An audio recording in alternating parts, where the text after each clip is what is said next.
Continuing with the theme that we established in the previous lecture about the elements in our spiritual progress, we will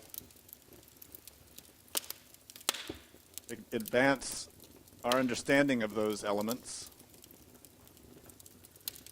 and see how they apply to us practically. In every spiritual tradition, we talk about basic elements that are material and energetic. But since we know that every manifested thing is a trinity of matter, energy, and consciousness, then we have to understand that the basic elements are also elements of consciousness, not just matter and energy. So the four elements make up everything that we are on every level, the four primary elements. But the question really is how those four elements relate to the fifth element. How we work with that fifth element. And that was what we talked about in the previous lecture. The fifth element, or the quintessence.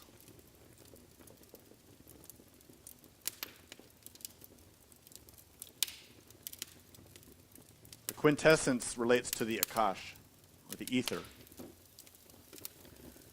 In Sanskrit terms, we can also say it's kundalini. It is the prakriti, the root energy that in some religions is symbolized as the Divine Mother.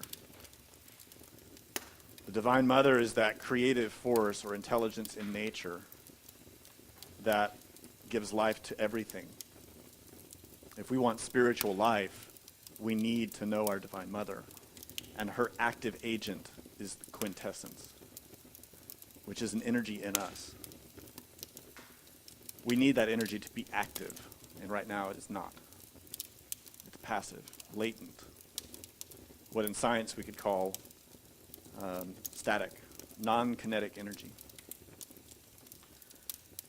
So the basis to understand how to awaken that, how to activate that, has been hidden in every religion and mystical tradition. In the West, it's most famously known in the tradition that we call alchemy. The entire tradition of alchemy is a symbolic presentation of a practical science. Alchemy hides the knowledge of how to elaborate the full potential of a human being, which is hidden in all of our atoms and cells. To do that, we need to know about transmutation. This word transmutation gets utilized a lot in esoteric traditions, but it appears that it's utilized without much knowledge of what the word really means. So it's important that we analyze this word and understand what it means, where it comes from, what it implies. Transmutation is derived from Latin roots, and its implication is far beyond what most esoteric traditions attribute to it. Trans means thoroughly, and mutare means change. The word transmutation really came into use because of the tradition of alchemy. To transmute means to completely change something. In the modern Gnostic movement, for example, this word transmutation is most of the time used exclusively in relation with sexual energy, which is a valid use of the word, but it's not its full meaning, and it's not its original use. The word transmutation originally was applied to our entire being, to everything about us. Really, to transmute comes from that famous phrase from alchemy, to transmute lead into gold. It means to purge the lead, which is a dense, heavy, impure metal, and reduce it to its quintessence. In other words, to reduce it to its basic components, that which it originally made it. And from that, to perfect it. You see, everything that exists is constructed of those basic elements that we explained in the previous lecture. First, Akash, or ether. And that becomes disarranged or particularized into air, fire, water, and earth.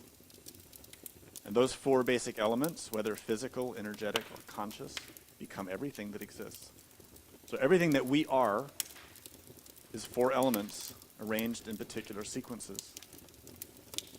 Physically, we call it DNA. But that physical encoding encodes also spiritual and conscious data, or combinations of elements. And those elements, which are physically sequenced in series of four, if you've ever studied DNA, it's made of four basic proteins or amino acids that are arranged in infinite combinations to create everything that we are. Those sequences of four are a reflection of the four elements. So for us to become something new means that we need to unzip the sequence that makes who we are and reconnect it in a superior way. But how are you going to disarrange everything about yourself and rearrange it? Especially when you're the one trying to do it. Not easy. But this is what to transmute really means. It means to thoroughly change. Gnosis is a science of transmutation. Yes, it begins with sexual energy. That's the root energy that makes the full and complete transmutation possible. But we don't seek to only transmute sexual energy. We want to transmute our matter as well. Our consciousness, our psyche, our soul, everything. To thoroughly change, to transmute. And interestingly, the result of that is a mutant. A mutant. Someone different. Someone changed. This word mutant has a negative connotation nowadays, but in reality, every existing creature is a mutation, a mutant. What we want is a conscious mutation, a change for the better, a change towards something beneficial and positive, something useful, something that will bring harmony and peace, not discord and violence. We want a change that will bring about goodness, equality, harmony, love. For that type of change, we need to thoroughly change the causes of discord, the causes of suffering. And those causes are in us, in our matter, in our energy, in our consciousness. So a genuine transmutation requires that the causes or the origins of problems and pain and suffering are changed thoroughly so that new things can emerge. That change is not easy. If you consider how anything in nature changes, fundamentally changes, it's a process of birth, growth, decline, death, rebirth, growth, decline, and death. This is how evolution advances, through small mutations over time. If you've ever studied biology or evolution, you can see that this is how species grow. And they grow because of the pressures put on them by their environment. They change and adapt and hopefully improve. We need the same thing. Unfortunately, we are not responding properly to the pressures that are upon us. The psychological, material, social, physical pressures that are on us now we are not mutating ourselves properly to respond to them. If we were, we would be transcending problems.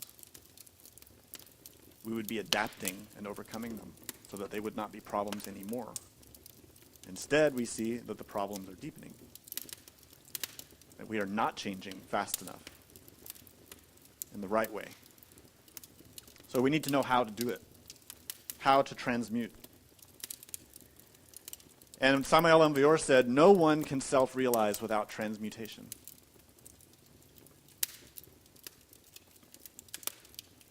In this context, from this book, Tarot and Kabbalah, he was not talking about sexual transmutation.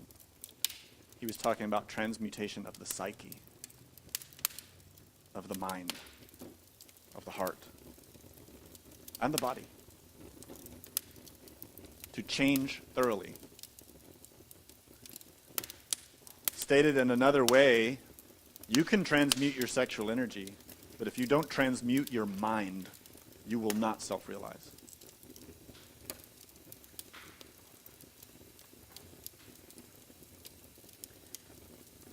Everything that we are is made up of these elements.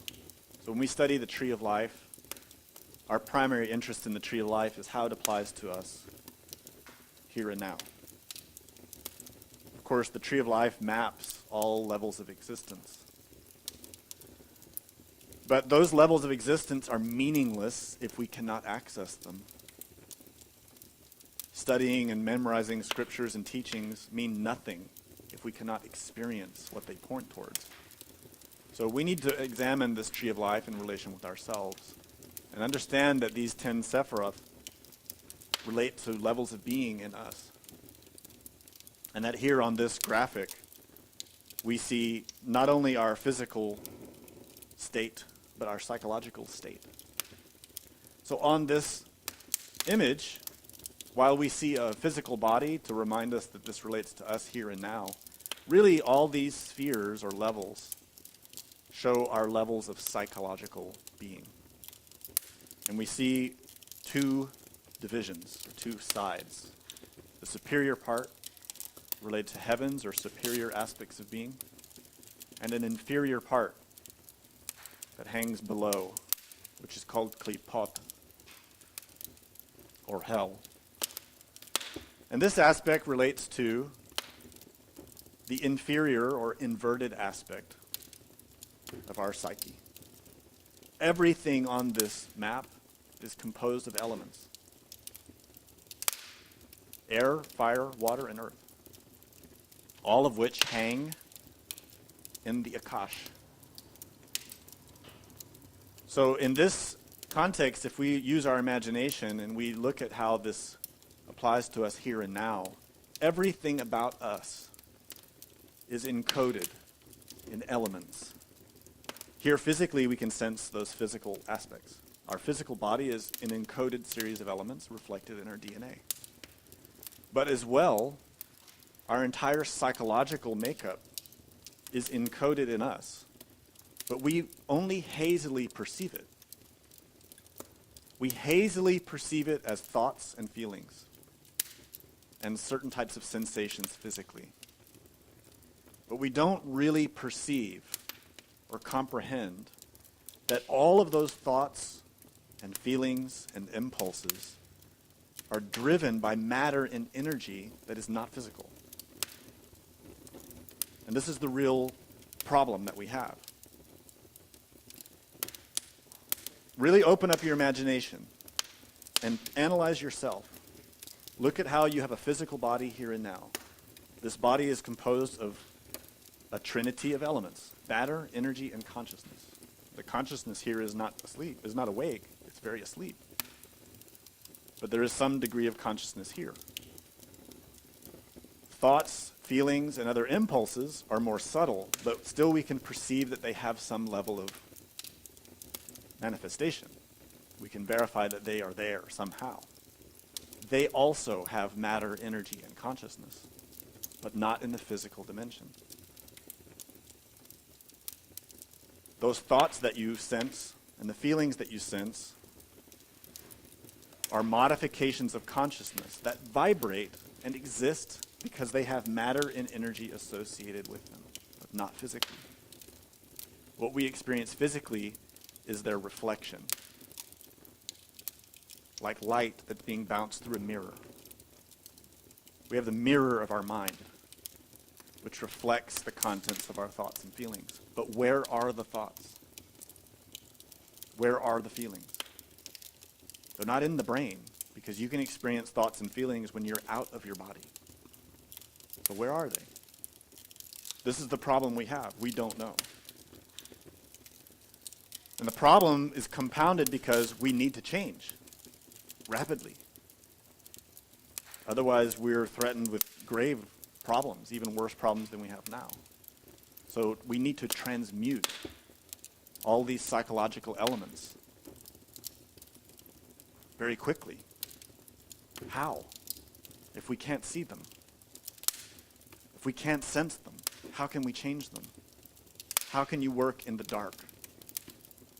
How can a blind person create a piece of art if he can't even see what he's doing? This is our fundamental challenge. Psychologically, spiritually, we are blind. How then can we create a perfect soul if we can't see what we're doing? How can we transmute ourselves into something better if we can't even see who we really are? For this, we need help. We need to understand how these elements work in all the levels of nature. So to remind you, these are the 5 elements: ether, air, fire, water, and earth. And all things are composed by them. And understanding that, we need to look at how those elements manifest and start to analyze our psychology. Start to see it for what it is. To remind you of the previous lecture, these elements do not refer merely to the literal physical aspects. They are psychological. In order to transmute yourself, you need to know what you're working with. You need to see yourself. You need to see how your mind functions, how your heart functions, how all of the sensations that you experience flow. You need to see what parts of your psyche are expansive. What is the relative mobility of your thinking and feeling? What about its temperature, its fluidity, its solidity? In this way, you can analyze the elements that are involved. You can understand how to manage the elements in your experiences, psychologically. And as we explained in the previous lecture, we get help with this process through what we call ordeals. These are psychological challenges that we're given by our own innermost through our psychological trainer, who presents us with scenarios designed to bring out those parts of ourselves that we need to work on. If we're not prepared to see it, we will respond poorly to the way we have been doing, and we will make our situation worse. If we are not psychologically trained to watch ourselves and look for the patterns in our psychology, we will not see what's really happening to us, and we will make mistakes. When you enter into this type of work, and you enter into the process of starting to transmute yourself, you are given challenges, opportunities to see yourself as you are. And those opportunities will come every day. Every day. And if you're really attentive, you'll find that those opportunities are continually arising. All the time. Now, we don't call them opportunities physically. We call them adversities. We call them problems. We call them suffering. We have all of our complaints.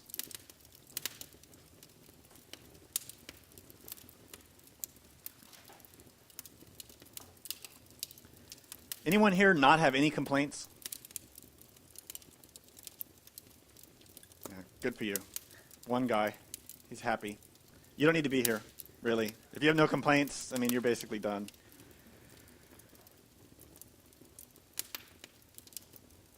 We have an old psychological habit that is a very serious obstacle in this type of study, this type of work. And that is the habit of self-esteem.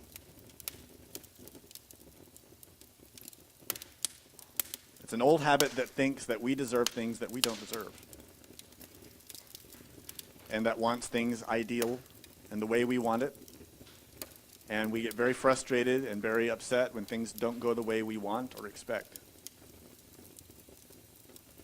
I actually am quite curious what percentage of people listening to the lecture today are very disappointed they didn't win the lottery last night. I would like to find that out, but I don't think anybody will tell me. You see, we all have this self-esteem, and this self-esteem is in direct conflict with gnosis, with the innermost, with the being, because this self of self-esteem is the ego. And the being wants the ego dead. Dead. Dissolved. Transmuted. But we don't want to transmute it. We want things the way we want them. And when we don't get the things we want them, what do? Anybody know? We complain. We complain in our mind, and we complain with our mouth. And many of us complain all the time. And that's a sign. It's a very significant sign that we are not transmuting. Another word for transmutation is transformation. And we use that in a very important phrase in this teaching. It's called the transformation of impressions. Someone who's transforming impressions has serenity, has acceptance. In other words, they have no complaints. So if we have a lot of complaints, we need to analyze the desires that are complaining. The pride, the lust, the envy, the greed, the gluttony, the fear, the avarice, the laziness. All those elements. And we need to analyze them in relation with these elements. Space, air, fire, water, and earth. To understand how they're made, how they work, how they function. To not just go with the flow of our psychological river, but to fight it. Because the psychological river of our mind is flowing into hell. It's not taking us to God. To reach God, you have to fight against everything that comes up in yourself that is impure, that is selfish, and that's not easy.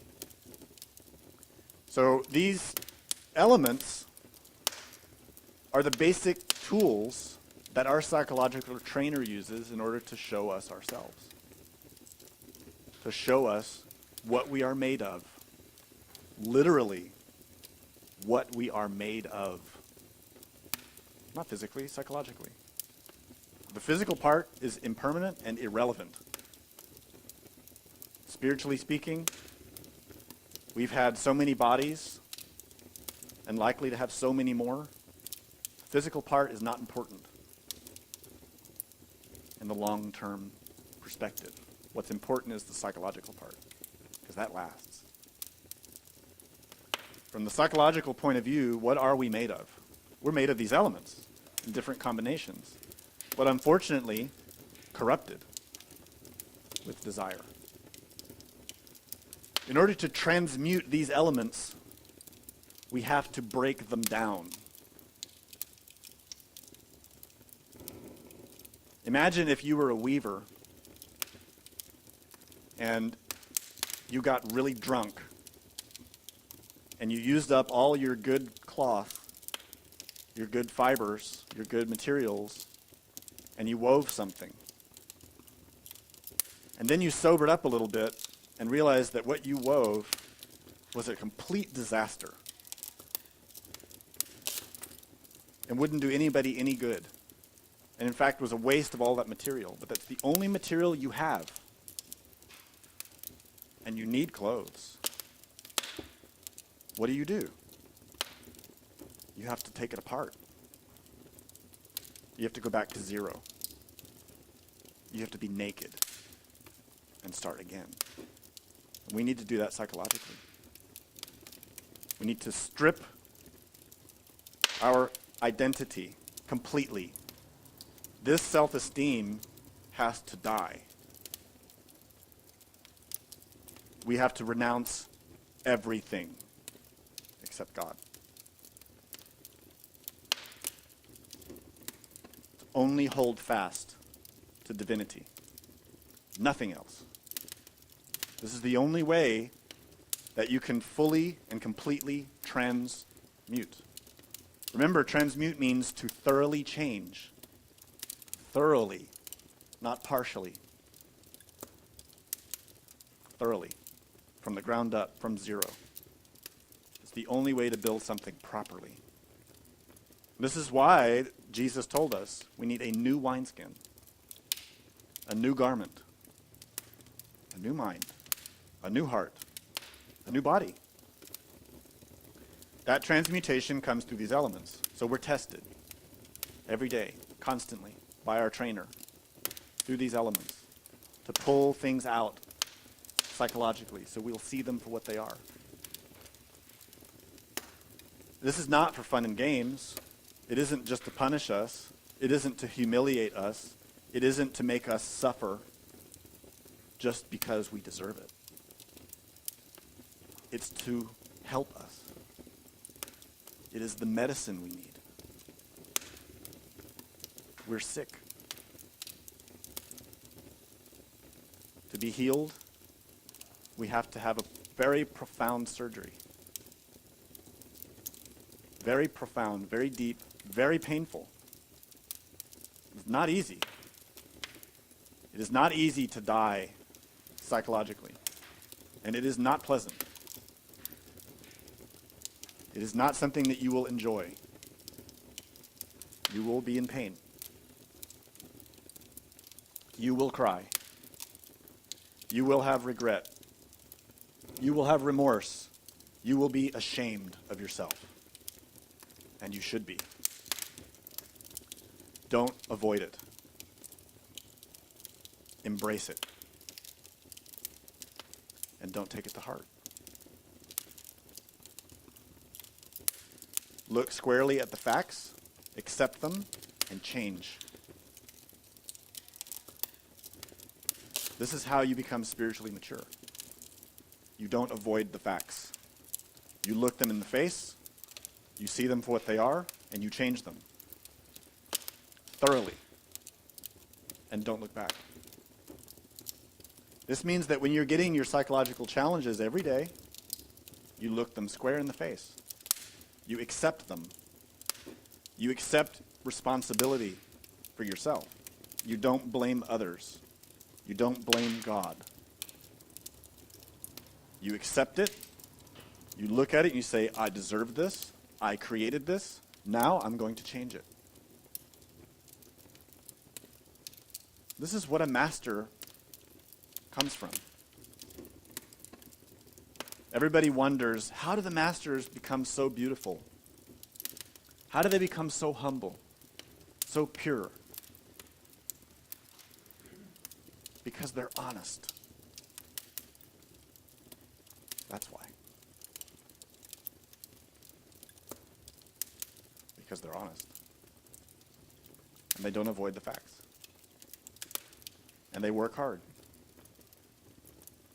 to change, to become worthy of reflecting God. So the way that this is done is through this fifth element that we talked about before. Everything that we are is constructed of these basic elements. So our pride, for example, is constructed of those elements.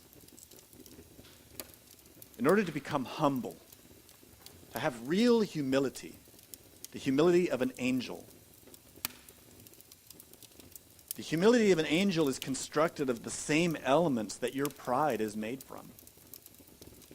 Isn't that odd? It's constructed of the same light, but it's arranged differently. Because the pride of an angel, that element, that light that has to do with virtue of esteem or self-nature, is not corrupted by desire, where ours is. That is a solar light. What we call pride here is a modified light that comes from the sun. It's the same light that shines in an angel, but as humility. It's the same light, but in us it's modified, corrupted. It's the same elements. What shines in that psychological component is the quintessence. But in us, it's impure. In an angel, in a master, it's pure. You see, quintessence comes from a root word which means to be. Quintessence is the being, the light of the being that shines through any psychological element. Everything that we are as a psyche is the light of the being, but corrupted. If you want that light to be pure, you need to break apart the lens and reform it to make it perfect, clean. This is the basic science of alchemy, to purge the metals and make them pure. We could throw out the word metals and put crystals or lenses, and it would be the same thing. The quintessence is that light, what in Hebrew is called Shekinah, the light of the Divine Mother. That light shines through everything that we are, psychologically and physically.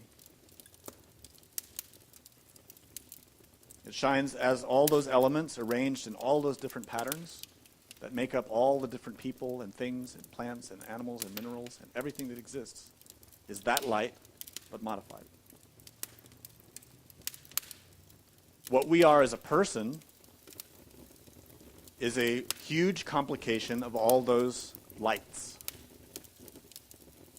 But we don't see them for what they are.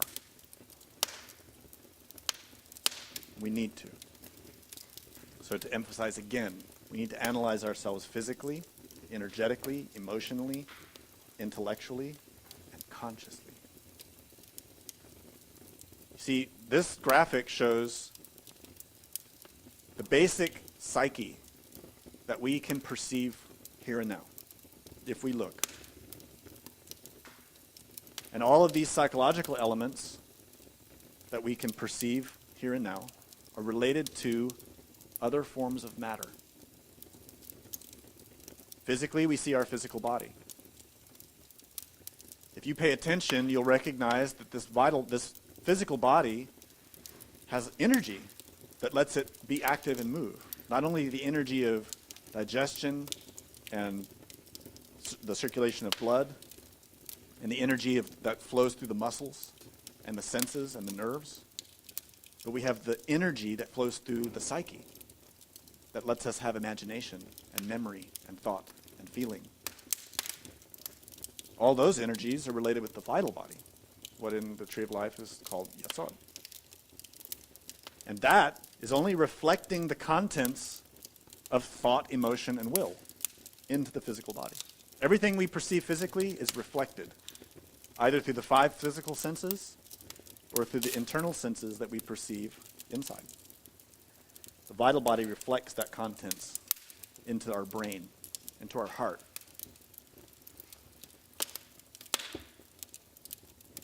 This is important to understand so that we have a clear perspective on how to analyze ourselves. When we're feeling emotions, those emotions don't originate in the physical body. They aren't just vapor. They aren't just imaginary.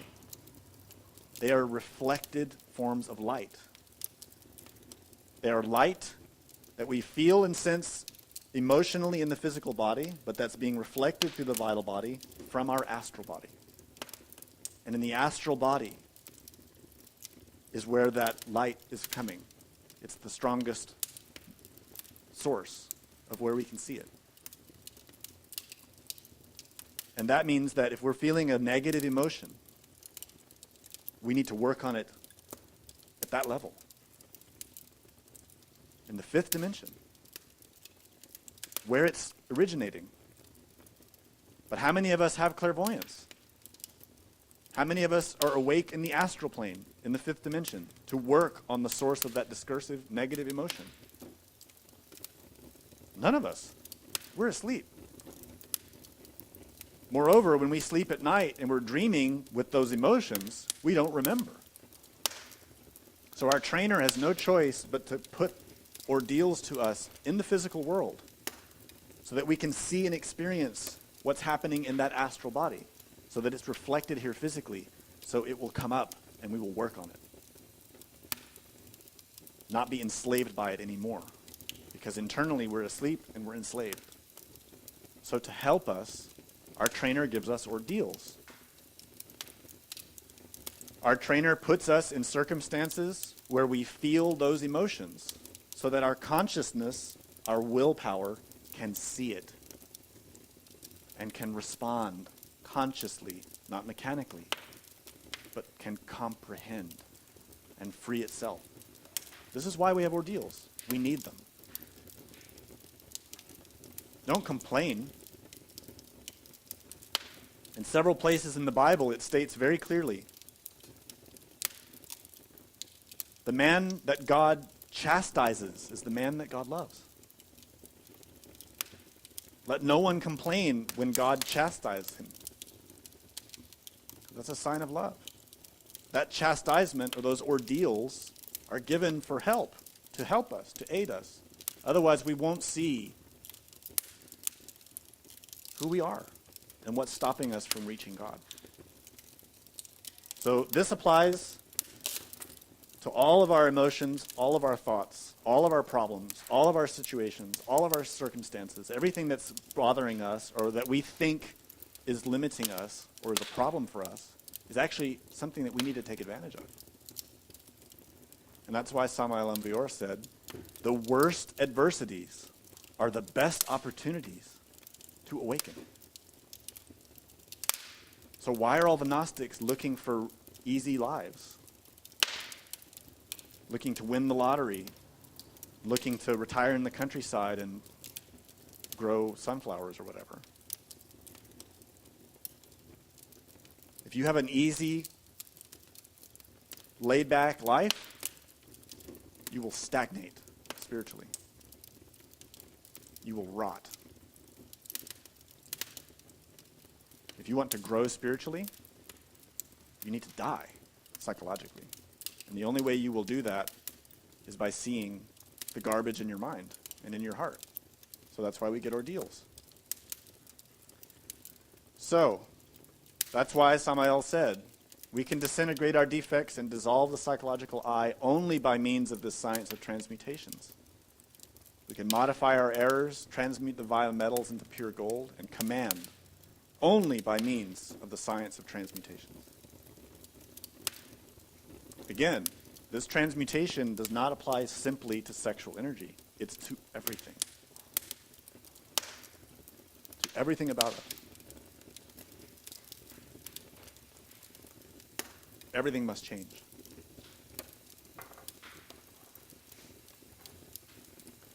In another book, this one's from Torah and Kabbalah. In another book he said, it is possible to crystallize the soul within ourselves by dissolving the animal ego. We need to dissolve the undesirable psychological elements in order to crystallize the soul within ourselves. We must convert ourselves into pure soul. With patience, you will possess your soul. This is possible based on conscious work and voluntary suffering. The souls of people reside in a superior level of being. The soul is the conjunction of all the forces, powers, virtues, essences, etc., that crystallize within us when the entire animal ego has been dissolved. Each time that a psychological defect is dissolved, a virtue, a power, etc., crystallizes within our interior. The complete dissolution of all the defects implies the integral crystallization of the soul within ourselves. If the water does not boil at 100 degrees, that which must be crystallized does not crystallize. And that which must be dissolved is not dissolved. In a similar way, we can say that it is necessary to pass through great emotional crises in order to dissolve psychological defects and crystallize the soul. He wrote that in the Pistis Sophia Unveiled. So let's understand what this means. Firstly,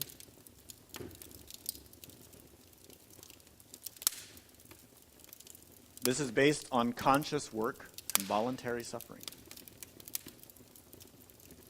Voluntary suffering means that we accept our suffering. We don't fight it in the sense of resisting it or denying it or trying to change our physical circumstances all the time. Instead, we accept it. We do what we need to do to survive and care for our responsibilities. That's enough. The rest of our effort should be focused on changing ourselves. So the soul, he says here, is the conjunction of all the forces, powers, virtues, etc., and they crystallize us when the animal ego has been dissolved. So that's transmutation. You see, each ego, each construction in the psyche, is made of those elements. We dissolve that to liberate all the elements that are there, and then those elements automatically, spontaneously, and naturally emerge as the soul. In other words, the quintessence is freed.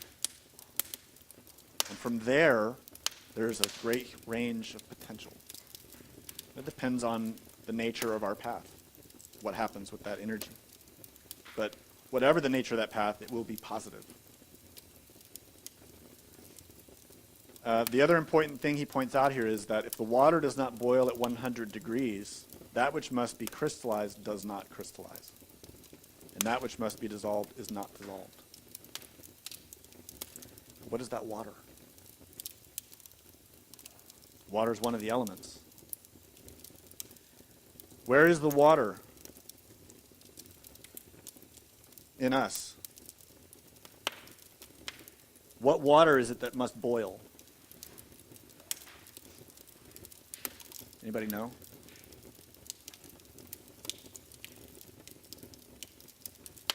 Well, it's a sort of trick question, because everything about us is based in water. There's no exception. Everything. When we look at the Hebrew letters, the three mother letters that we mentioned previously, primarily the element of water, which is the letter mem, is related with the vital body. That is the lower Eden, or Mayim, in the book of Genesis. That is our waters, our creative waters, from which we create everything, physically, spiritually, psychologically. Those are our creative waters, the waters of Genesis in us. But in addition, physical body is mostly water. Without it, we can't live. The emotional body is very strongly influenced by water. Our emotions are a sea. The mental body also is constructed with the element of water, and so is the causal body. Water is in everything. Everything that exists depends on water, physically, energetically, and consciously. So when the water must boil, it means that our entire psyche must boil. And what is the boiling? Problems. Difficulties. You see, when you study how physics works, when you study how nature works, you find that crystallization and dissolution are very closely related. And the entire science of alchemy is based on this understanding. This is why if you study any of the old alchemical texts, they always talk about the need to dissolve and coagulate or crystallize. And the entire science of alchemy is based on that. One short example is from the bosom book of George Ripley, where he said, "Then mingle with this white calx the fiery water, and distill it with a strong fire, all of before, and calcine the earth again that remaineth in the bottom of the still, and distill it again with a strong fire as before, and again calcine it, and thus distill and calcine it 7 times. Sounds abstract, and it sounds unclear. But when you read here further, he says, "Then thou hast the water of life rectified and made indeed spiritual, and so hast thou the 4 elements exalted in the virtue of their quintessence. This water will dissolve all bodies and putrefy them and purge them. This is our mercury and our lunary. And whosoever thinketh there is any other water than this is an ignorant and a fool, and shall never be able to come to the effect." That's from a very famous text of alchemy. It's only one example of hundreds that explain that the process of purification and the elaboration of the quintessence is a process of dissolution and crystallization. And of course, foolish people who don't have initiation into the science read those things literally and thought they were talking about literal water, literal physical mercury, literal physical elements. But they weren't. They were talking about the psyche, the mind. The dissolution is psychological, and it's accomplished through these ordeals, through analyzing and dissolving impurities in the mind.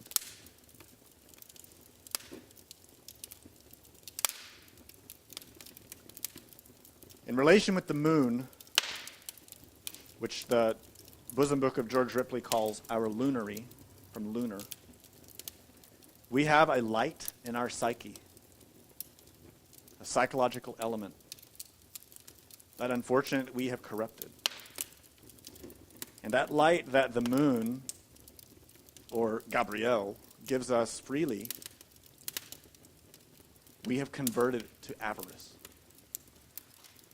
We have converted it into selfishness, attachment.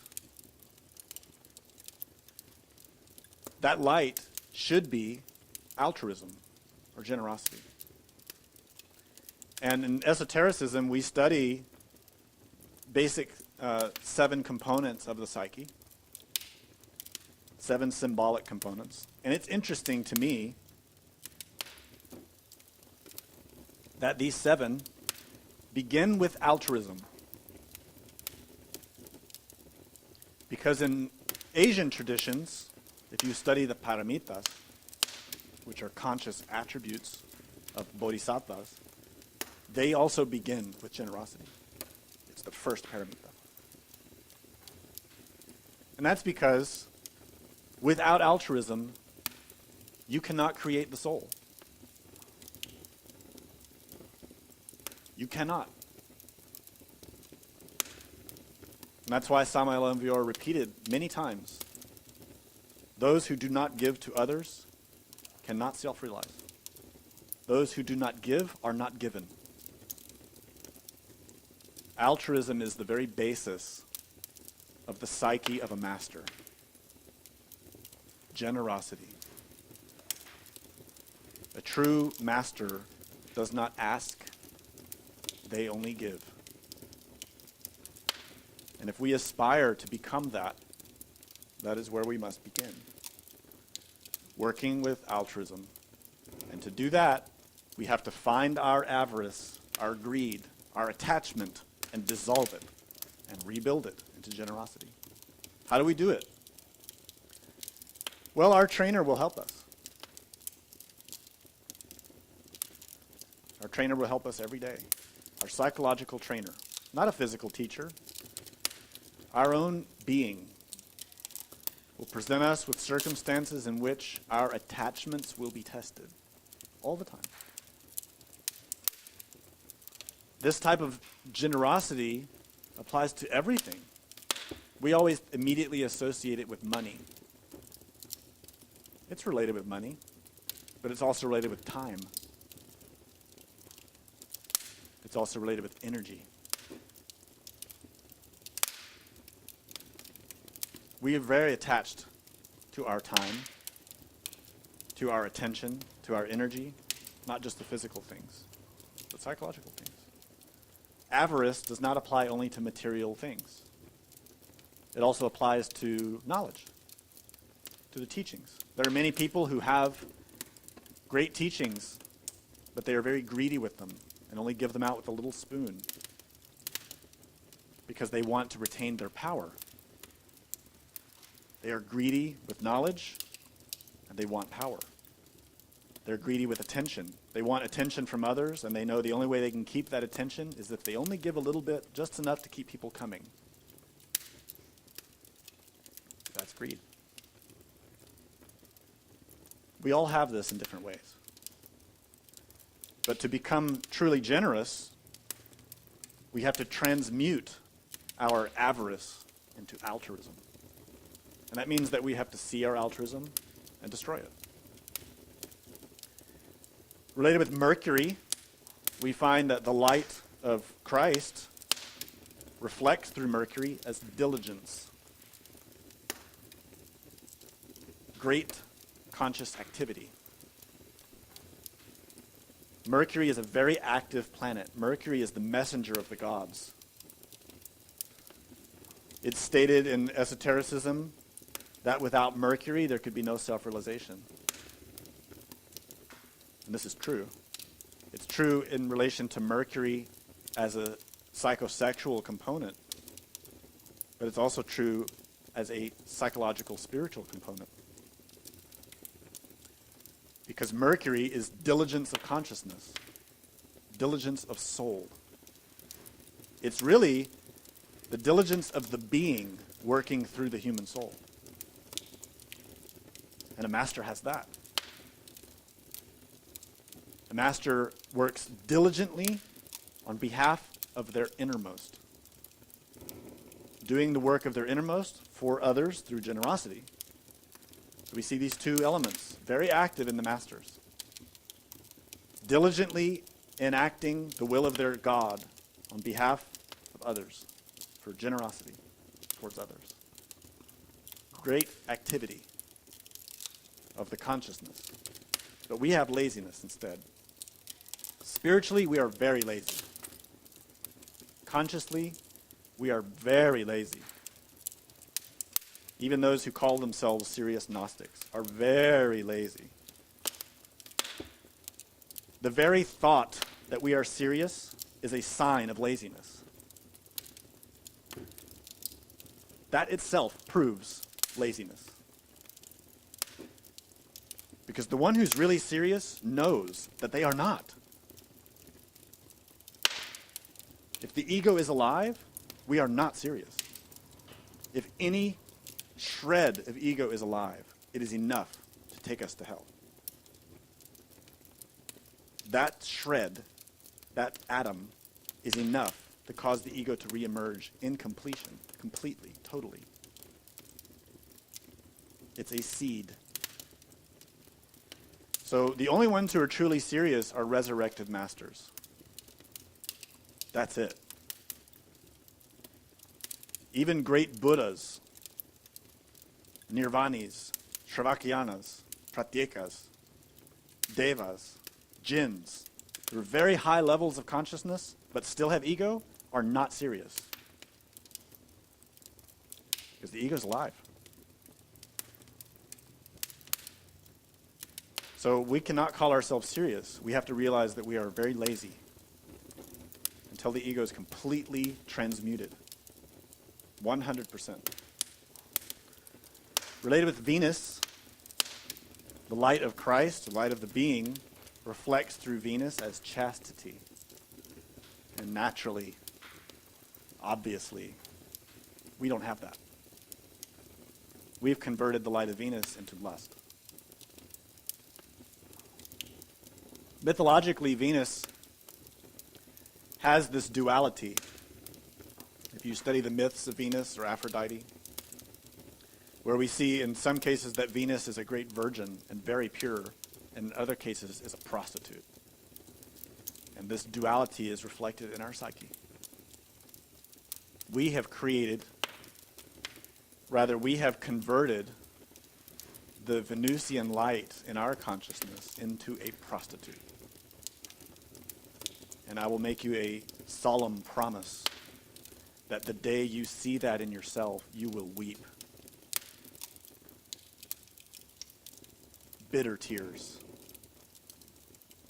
When you see your own inner Venus and what you have done to her, and how her purity has been smeared with filth, you will weep. Related with the sun, the light of the being, which should be a profound humility, has been converted into pride. And as I mentioned in the beginning, that pride is self-esteem. That pride is very subtle. It's not just the person who boastfully walks around.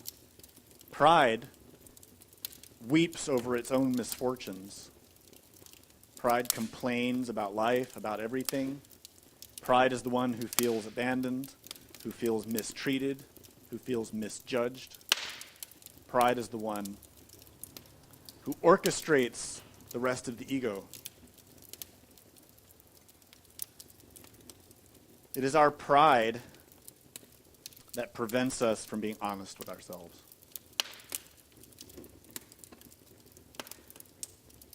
The light of Mars is the light of the being that reflects as love. But unfortunately, we've converted that love into hate, which is anger. Same thing. We don't like to think of anger as hate because we like to protect our anger and use it as our shield and our defense. But anger is a crime. Anger is not a virtue. Anger is demonic. The gods have ferocity, but we cannot mistake that for anger. The ferocity of the gods was represented in many myths. For example, when Jesus cast the merchants out of the temple. This is a symbol of the Christ purging our mind of attachment. And we always interpret that scripture as Jesus being angry, but that's just because of how it was written in English. In reality, he's displaying the wrathful aspect of God, which we see beautifully displayed in Tibetan and Hindu mysticism. That is not anger, it is ferocity. Mars has that. Mars can be very ferocious, but it's a sign of love. It's the love of the mother protecting her child. It's very ferocious, not angry. Ferocious. Virtuous. We need that. The light of Christ that reflects through Jupiter is, in its purity, its happiness for others. But we've converted that into envy. Instead of being happy for the successes and health and benefits that others enjoy, we want it for ourselves. So we're all waiting to see who won the lottery so we can envy them. It's very rare for us to feel happiness for others. Nowadays, in this contemporary era, envy is very active. We don't even realize it. But the entirety of our social structure is based on envy. Our modern structure. And in fact, 100% of our media is based on envy. The movies, the commercials, the magazines, the books, it's all rotating around your envy, manipulating it, utilizing it to get your money and to get power over you. And the light of Christ that reflects through Saturn should be temperance. But instead, we turned it into gluttony. We often think of gluttony just as related with food. It isn't. We are gluttonous with attention. We are gluttonous with our intellect through stuffing ourselves with the internet, TV, theories, books, music. We're gluttonous with that soap opera. We are gluttonous with shopping. We are gluttonous with anything that feeds our inner emptiness. Some of us are gluttonous with profit. Anything that we use to try to put a Band-Aid over that inner sense of lack of fulfillment, or lack of belonging, or lack of security, that inner hunger, psychologically, anything we use to fill that is gluttony. Even lust. Many people are very gluttonous with their lust, or gluttonous with their pride, or gluttonous with their hyperactivity, which is a sign of laziness. You see, the ordeals that we will face will pull these 7 elements out, but not one at a time. We're not in kindergarten psychologically. We are in a very complex state psychologically. When we get ordeals, all of these things will be active. Have you ever seen, I'm sure most people nowadays have seen when you're in the car or you're using a stereo and you have a little meter that shows all the different levels of sound from the bass end to the treble end, and all those different levels are constantly moving. Your psychological state is like that. And all those different levels are all these different elements.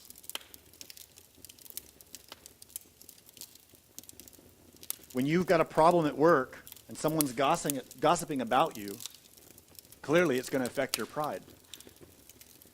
But it's also going to affect your envy, because you're going to wish that you were like that other guy that nobody talks about and that nobody criticizes and everybody loves them. So your pride's at play, your envy's at play. But also your laziness is engaged because you're not observing yourself. You're not remembering yourself. You're not transforming that adversity into benefit. So you're asleep. That's laziness.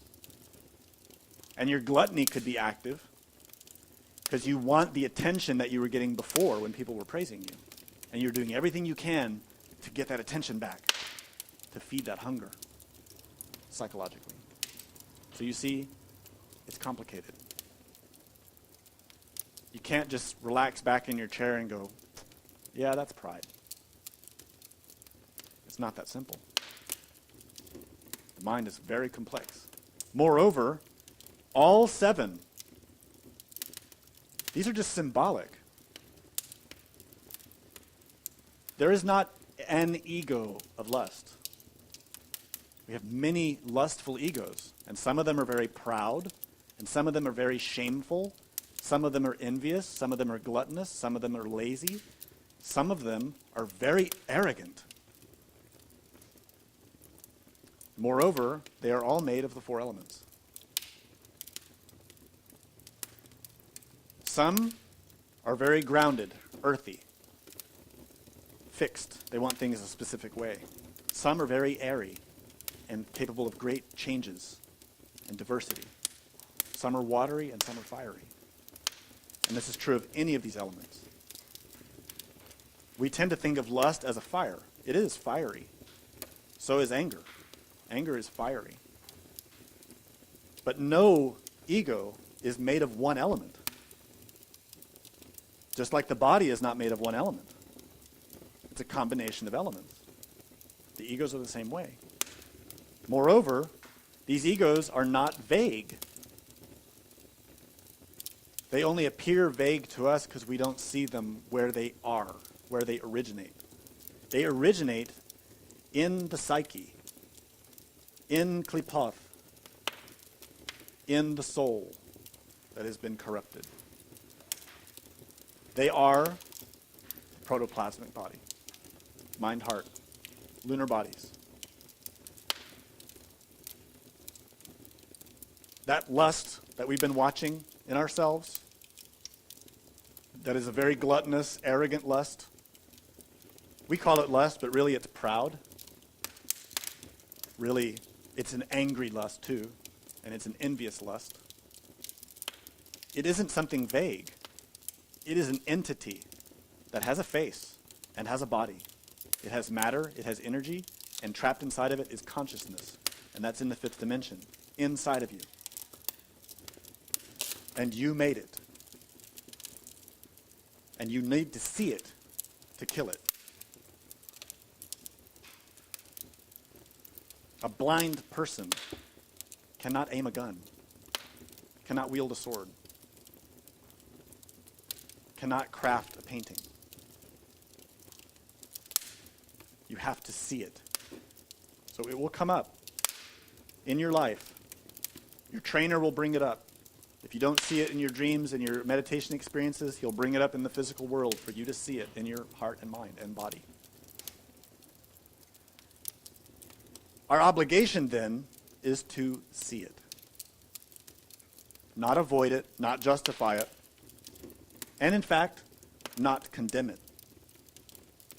See it. See it for what it is. The problem is that we tend to jump back and forth between craving and aversion. We like to blame things and judge things without seeing them for what they are. And ego is bad, of course. You don't need to stand there and judge it. You need to analyze it, study it, understand it, how it behaves, what stimulated it, what's it pushing you to do, what are its thoughts, what are its feelings, what is its taste, its flavor. And then, in the evening, you meditate. And you visualize all of that, and you relax, and you get drowsy, and you meditate, and you visualize, and you relax, and you pray. And with patience, you will start to comprehend that pain, that desire, that longing does not come from God, will not produce benefit, will not solve your suffering, will not give you health or spiritual insight, and so must be destroyed. And little by little, gradually, you will start to see it for what it is, not only physically, but internally, through dreams, through visions, through comprehension. In other words, when you start to see these things for what they are, they start to lose power over you. You stop feeding them. They get weaker. When they weaken, they can be destroyed. They can be dissolved. This is what it means to boil the water. That boiling is caused by attention, energy. How do you boil something? You apply fire. So we have a mixture here, fire and water. And what happens in the boiling? When you apply fire to water, what happens? Firstly, the water changes its constitution, its temperature. Remember the elements? They all have these qualities, right?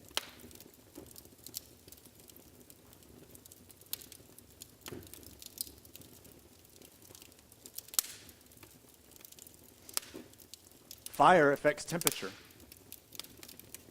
And when you apply the fire to the water, you affect its fluidity. It boils, it moves. And what happens in that boiling? The water begins to mix with the air. Steam. The water is escaping. The water is being freed. And what else is happening? The water is separating from the solids. You see how all the elements are engaged here? This is psychological. This is why we need ordeals. It's the ordeals that help us dissolve, to take apart the psyche, to see its components, and to rearrange them in the good way. But you can only do that if you're working with space, Akash, the fifth element, which is what allows these things to be reorganized. And that is God. The quintessence, the kundalini, the prakriti, is the innermost, the Divine Mother. In other words, you need to be conscious, cognizant, present, utilizing your energy to awaken, to observe, to comprehend, to learn about yourself. This is the process of dissolving and coagulating, and dissolving and coagulating, and dissolving and coagulating continually, again and again, every day. It is not fast.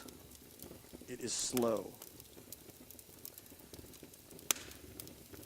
Here in this alchemical text, the Stone of the Philosophers, it is written about this. By the omnipotent God and on the salvation of my soul, I here declare to you, earnest seekers, in pity to your earnest searching, the whole philosophical work, which is only taken from one subject and perfected in one thing. For we take this copper and destroy its crude and gross body. We draw out its pure spirit, and after we have purified the earthy parts, we join them together, thus making a medicine of a poison.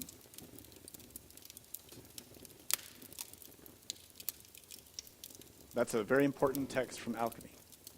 Again, people read this and thought we're talking about physical copper, physical water, physical fire. It's not. It's psychological. It's spiritual. What is copper?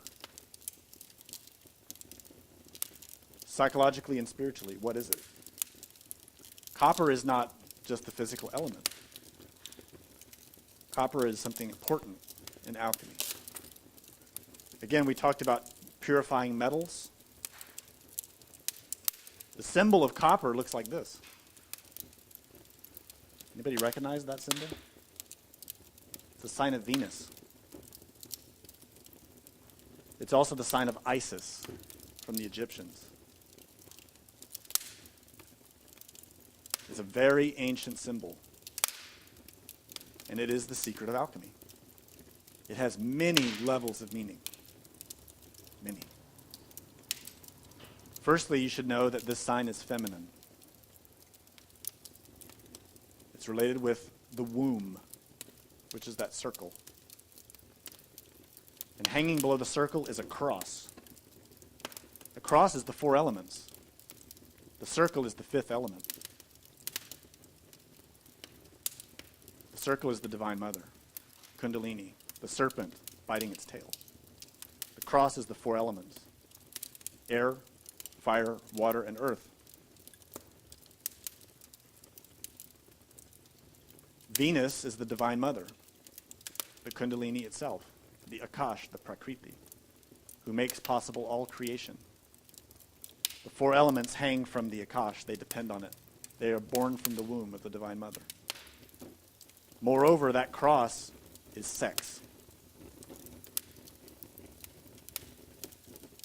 So we see here a very sexual, psychological, spiritual symbol with levels and levels and levels of importance. But that quote said, we destroy this copper. The copper is feminine. It symbolizes Malkut, which is feminine. It symbolizes us.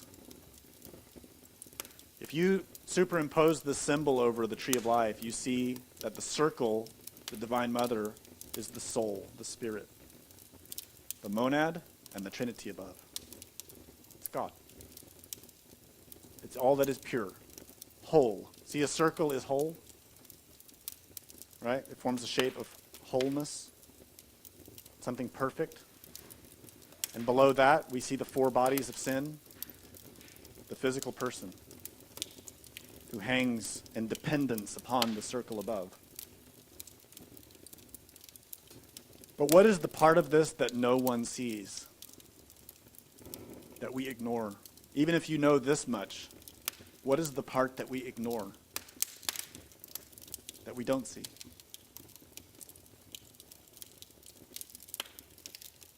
The emptiness inside the circle.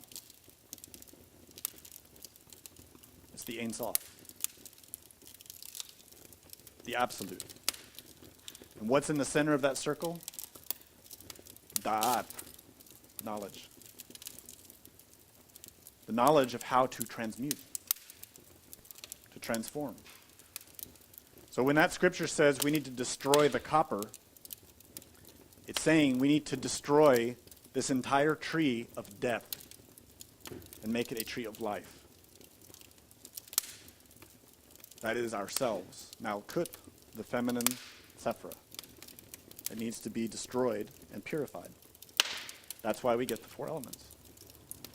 The 4 ordeals related to the 4 elements. We need that in order to be dissolved. So, success in that effort is not complicated. Success in that effort comes from applying the science daily, working with it consistently, purifying ourselves of impurities, working with ordeals, using our energy wisely, no longer providing energy to our egos, to our defects, to our vices, but redirecting those forces through willpower. Now, I know this is all pretty heavy and maybe discouraging, but I want to read you a beautiful poem that shows you that it's worth it. This is from Rumi, a great Sufi poet. And this poem is about what happens to the faithful ones who retained their faith in God and performed the work that they were beholden to perform. And this is on the last day, when they are approaching their divinity, what happens to them. So the poem says this: the faithful will say on the last day, "O King, was not hell on the route all of us traveled? Did not faithful as well as infidels pass through it? Yet on our way we perceived not the smoke of the fire. Nay, it seemed paradise and the mansion of the blessed." Then the king will answer, "That green garden, as it appeared to you on your passage through it, was indeed hell, and the place of dread torment. Yet for you it became a garden green with trees. Since you have labored to make hellish lusts and the fire of pride that courts destruction, to make these, I say, pure and clean. And to please God have quenched those fires, so that the fire of lust, that erst breathed flame, has become a holy garden and a guiding light, since you have turned the fire of wrath to meekness, and the darkness of ignorance to shining knowledge. Since you have turned the fire of greed into bounty, and the vile thorns of malice into a rose garden, since you have quenched all these fires of your own for my sake, so that those poisons are now pure sweets, since you have made fiery lust as a verdant garden, and have sowed therein the seed of fidelity, so that nightingales of prayer and praise ever warble sweetly around this garden, since you have responded to the call of God, and drawn water out of the hell of lust. For this cause my hell also, for your behoof, becomes a verdant garden and yields leaves and fruit."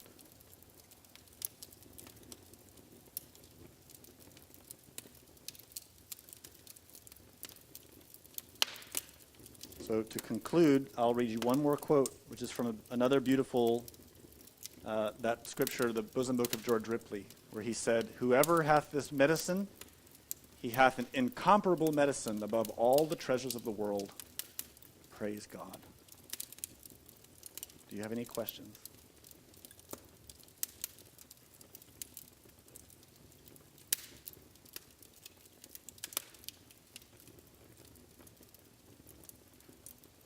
Yes.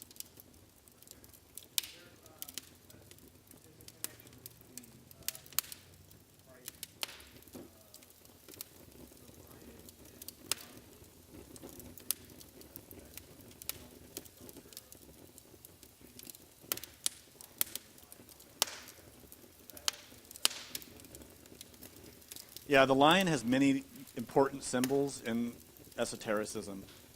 Of course, the lion related with Leo, which is a fire sign. Lions have a long history in the esoteric traditions. In ancient times, the lions were quite peaceful and served human beings as attendants and protectors. But because we became so corrupted, the lions became enraged against us. Symbolically, the lion can symbolize Christ, specifically as the law of karma. So that's why we look at, in the traditional Christian symbolism, sometimes Christ is represented as a lion, or as calming the lion. And in some of the more ancient traditions, we see how Christ causes the lion to lie with the lamb. And that lamb is a symbol of Christ. So it's showing how Christ can calm the forces of karma on our behalf in order to aid us. And that's further symbolized in the Arcanum 11, in which we see the Divine Mother gently restraining the forces of the lion, which is our own karma. So yeah, the lion's an important symbol. And in alchemy, you find the lion symbolized in several ways, primarily as a green lion, as a red lion. And those are states of consciousness related to the development of the being. So in alchemy, it's many, many symbols related with lions. Any other questions?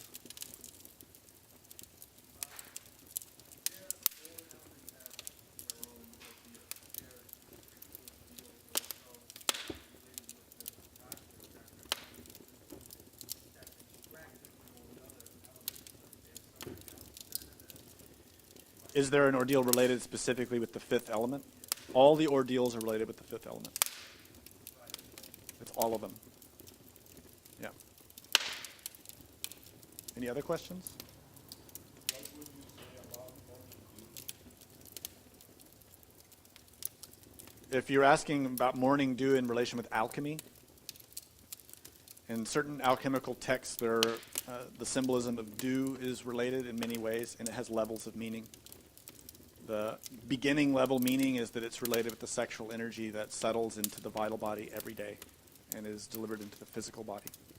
That morning dew is related to energies, fresh, psychospiritual, sexual energies that need to be harnessed and transformed daily.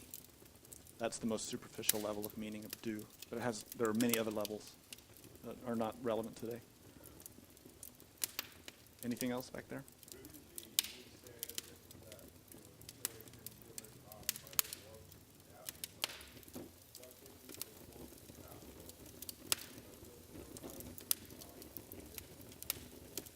So how do we work in the astral body in order to progress as a soul? If you have the capability to awaken consciousness in the astral plane, then you can work with these ordeals more directly. Originally, these ordeals are applied to us internally in the astral mental plane. So the ones who awaken there and consciously transform those ordeals move more rapidly through them because they're able to comprehend things more directly and faster. But most of us don't have that capability. If you do, if you can awaken in the astral plane, take advantage of that. Pray to your innermost and say, what do I need? Show me what I need and help me work on it. Don't waste your time investigating other people's lives and going around and being curious. If you can awaken in the astral plane, use it to transmute yourself. And your innermost will be the one who will guide you in that process. Anything else? Yeah, that was the question I just answered. Is there an ordeal related with space or expansiveness? All the ordeals are related with the fifth element.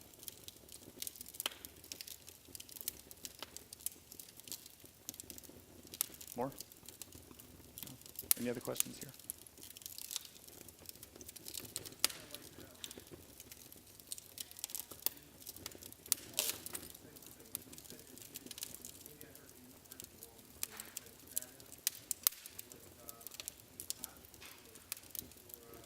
Yeah, the planets also correspond to the elements. Yes.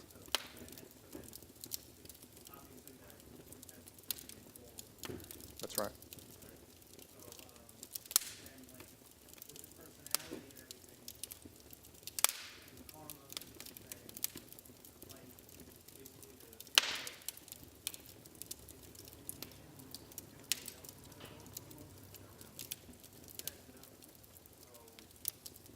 It's complicated, right?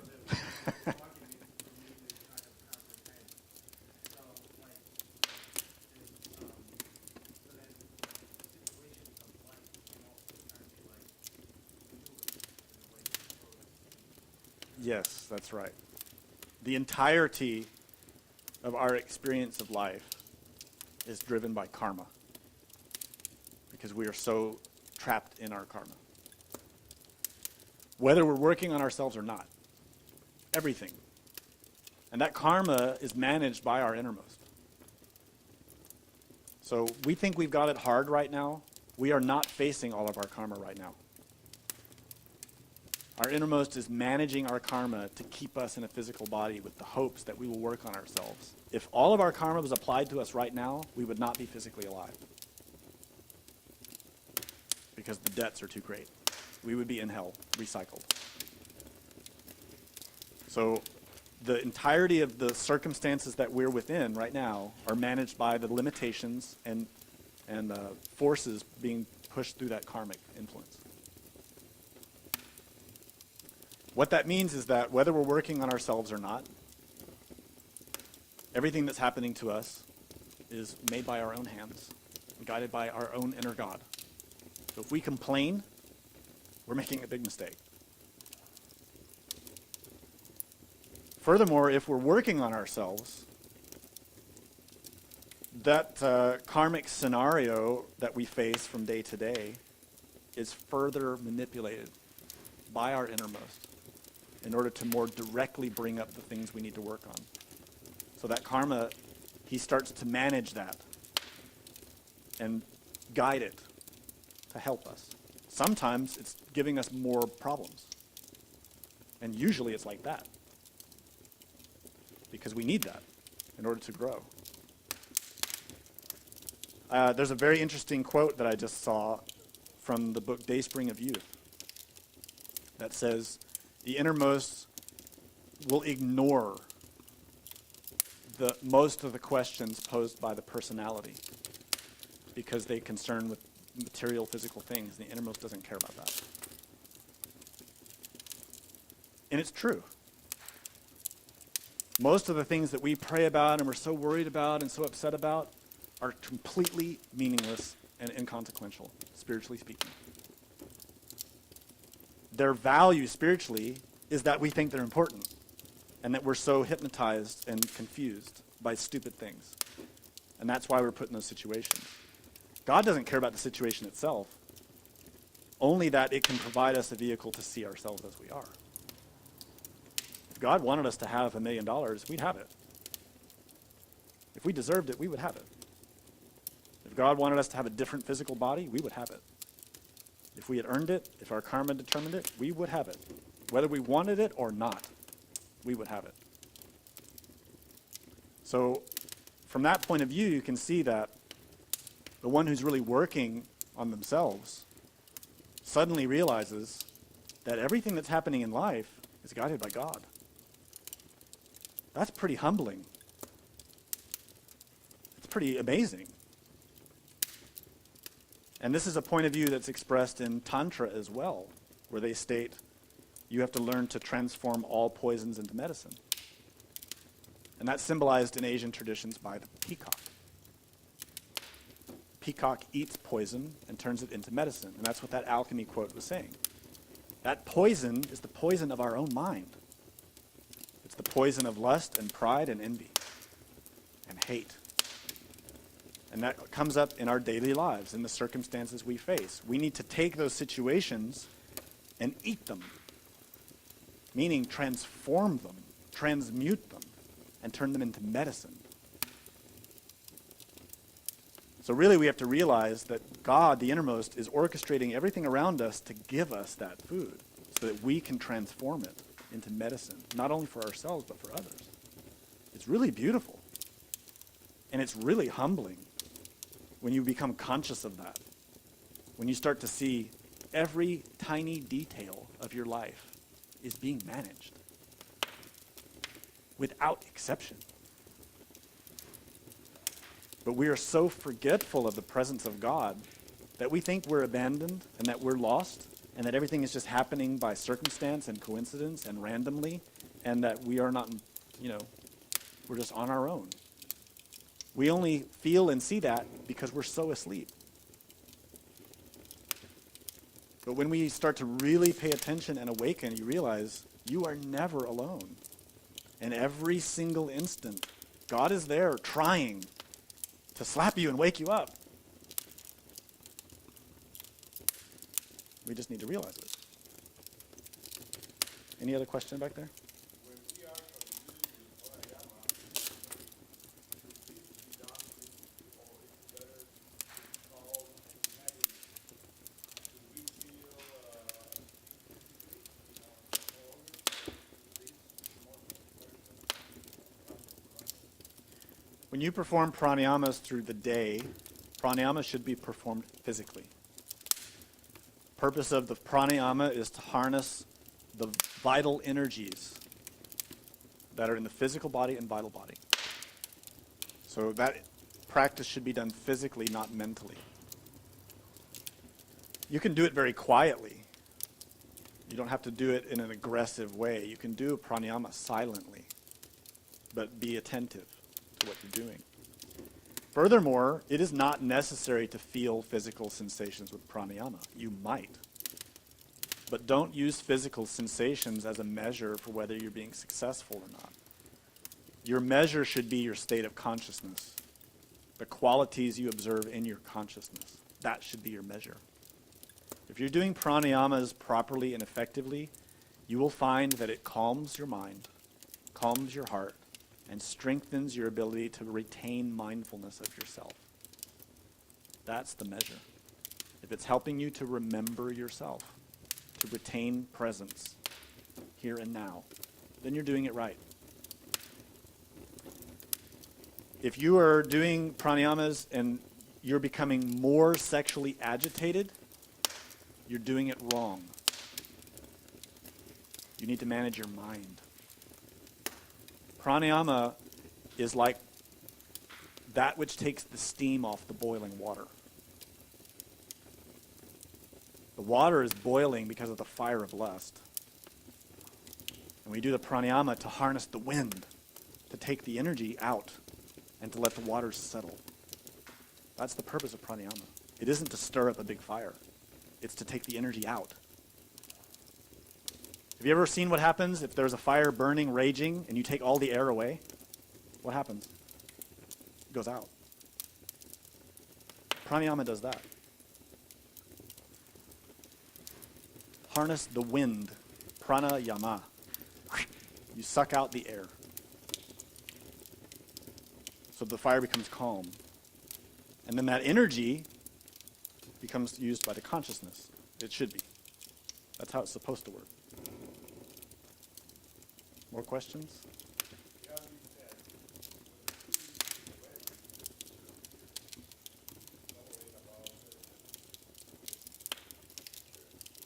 Okay, the question is, there's often heard the statement that when the student is ready, the teacher appears. Well, physically is how most people interpret that saying, that when the student is prepared physically, that a physical teacher will appear. That might happen. But the real meaning is psychological and spiritual. The real meaning is that when your innermost has prepared you through lifetimes of ordeals, there will come a moment when your soul is so sick of suffering that you are ready to die. Then your master, your innermost, will appear and guide you to die so that you can be reborn. That's the meaning. But that appearance of the innermost is not before your physical eyes. Physically, you may not be aware of it. Physically, it may come up just as you finding the teachings and starting to practice. But that is the sign that the master has appeared, because you have been given the door and the key. If you want to know if your master has shown up, it's because you found the teachings. Your master has called you. So then it's up to you to transmute yourself.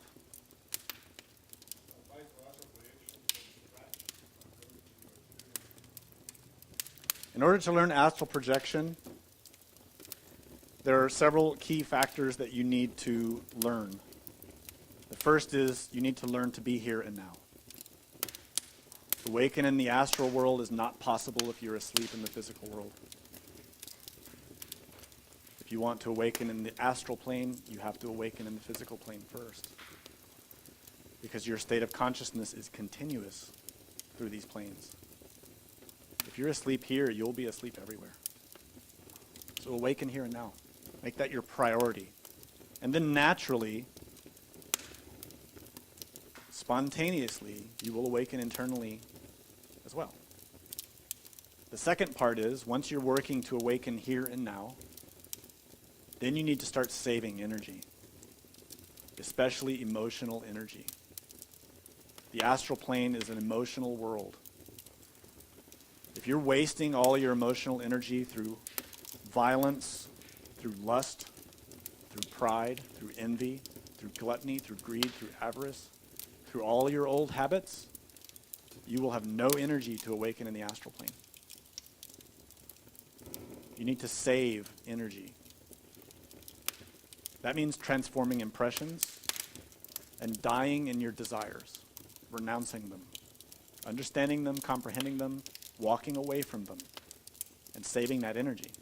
For example, you become tempted by your lust. You want to look, you want to engage, you want to feel the sensations of lust. If you do it, you expend energy. And that energy is used to fortify that lust and deepen that karma. If instead you renounce and walk away and you do not expend energy there, you save energy. In fact, you might be extracting energy out of that lust that was tempted. This is how the soul becomes crystallized in us. And that energy then becomes available to the consciousness to use, unless we waste it 5 minutes later. It's a tightrope. It takes a lot of balance psychologically. It is very delicate. You have to be very attentive and cautious, especially with how you use energy, psychologically. If you conserve psychological energy, you will awaken. Whether you want it or not, you will. Any other questions?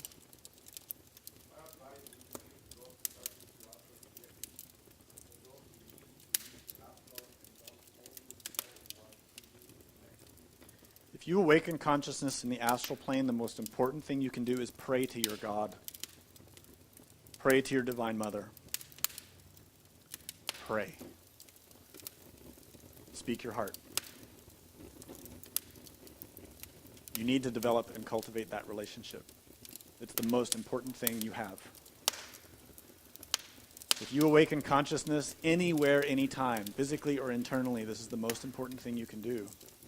Remember God. Otherwise, you'll awaken in the astral plane and only be thinking of yourself, which is pride. And you'll go around feeding your pride, investigating people's lives, seeing how cool it is, having different kinds of experiences for your pride. In other words, you're deepening your suffering.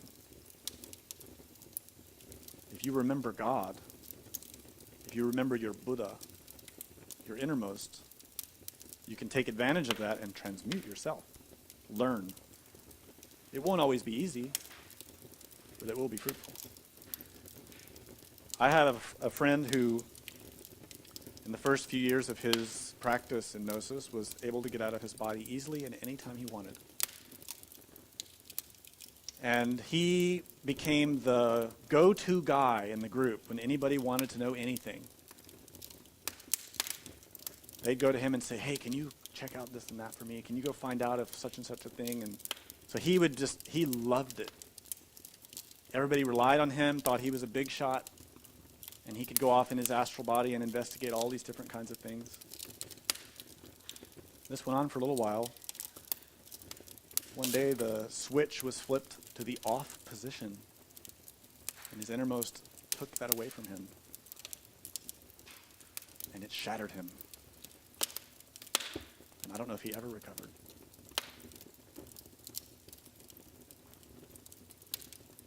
Sad. There's a great danger in pride. So be aware of it. Any other question? The Ankh cross is the same thing as the sign of Venus. It's exactly the same. The Ankh cross is the sign of Isis. Who is Venus? It's the sign of life. The sign of how the light of Christ, or Ra, reflects into the universe and creates all existing things. That's the role of Christ, the Divine Mother, Isis. It's all the same. Any other question?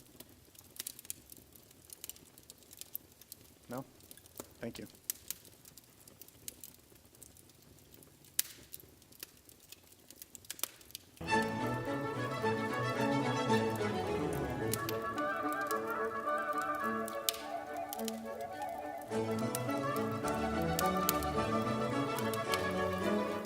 To learn more about what you learned in this lecture, we invite you to explore the books published by Glorian Publishing, available from booksellers worldwide. You may also be interested in online courses or upcoming retreats, all of which you can learn about at gnosticteachings.org. All of this has been made possible by the financial support of listeners like you. Will you help others to benefit from this knowledge? Most spiritual schools recommend a donation of $10 to $20 per lecture. Every donation helps. Make a donation now at gnosticteachings.org. Thank you. May all beings be happy.